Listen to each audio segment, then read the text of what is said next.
প্রথম দফার ভোট রয়েছে কোচবিহারে, সেখানে পরিস্থিতি উত্তপ্ত হয়ে উঠছে, সেখানে অভিযোগ পাল্টা অভিযোগ উঠছে। কিন্তু দ্বিতীয় দফার ভোট রায়গঞ্জে রয়েছে। সেই রায়গঞ্জের ইসলামপুরে যদি দেখা যায়, সেখানে কিন্তু সৌজন্যের ছবি তৃণমূল কংগ্রেস বিধায়ক, তিনি তাকে প্রণাম করছেন বিজেপি প্রার্থী কার্তিক পাল। সৌজন্যের ছবি ধরা পড়ল রামনবমীর দিন। সৌজন্যের ছবি, ভোটের গরমে সৌজন্য।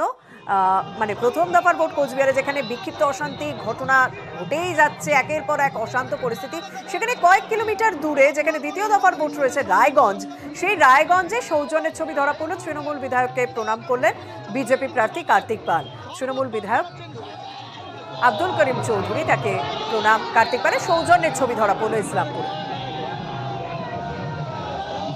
সঙ্গে রয়েছেন প্রতিনিধি চঞ্চল। চঞ্চল, সত্যি এই ছবি সচরাচর অতটা দেখা যায় না। যখন আমরা খবরের শুরু থেকে কোচবিহারের দিকে নজর রাখছি, সেখানে অভিযোগ পাল্টা অভিযোগ, অশান্তি, সেখানে ইসলামপুরে এরকম ছবি, দুই দলের পক্ষ থেকে কি বলা হচ্ছে?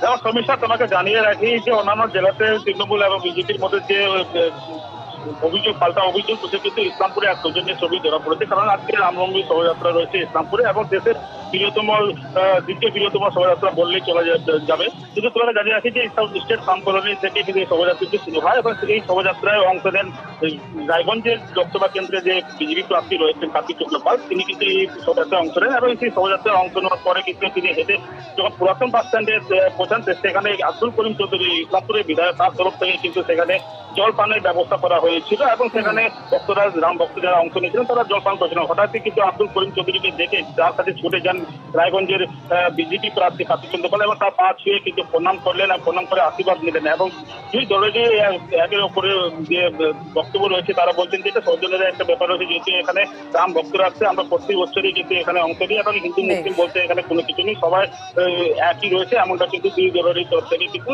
বক্তব্য উঠে আসছে। একদম ধন্যবাদ। রামনবমীর দিন একেবারে অন্যরকম ছবি।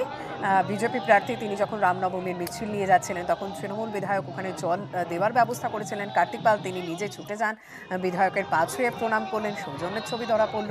কার্তিক পালকে জল খাওয়ালেন আব্দুল করিম চৌধুরী। আজকে বিজেপি প্রার্থী আপনার কাছে আসলেন এবং এসে আপনাকে প্রণাম করলেন, আশীর্বাদ চাইলেন এবং আপনি তাকে জল খাওয়ালেন। আপনারা জানেন যে আমাদের কালচার আছে, ভারতের নিয়ম আছে যে সকলকেই আমরা শুভেচ্ছা জানাই, সকলকে আমরা আশীর্বাদ দিই, সকলকে কাউকে নিরাশ তো করি না আমরা। আজকে রামনবমীর দিন, আর উনি অনেক সিনিয়র লিডার এবং ওনার সাথে আমার ভালো একটা সম্পর্ক রয়েছে। আমি ওনাকে প্রণাম করলাম এবং তার সাথে আজকে এই রামনবমীর দিনে শুভেচ্ছা বিনিময়। উনি আশীর্বাদ করলেন, উনি সবসময় আমাকে আশীর্বাদ করে আজও করলেন, খুব ভালো লাগছে।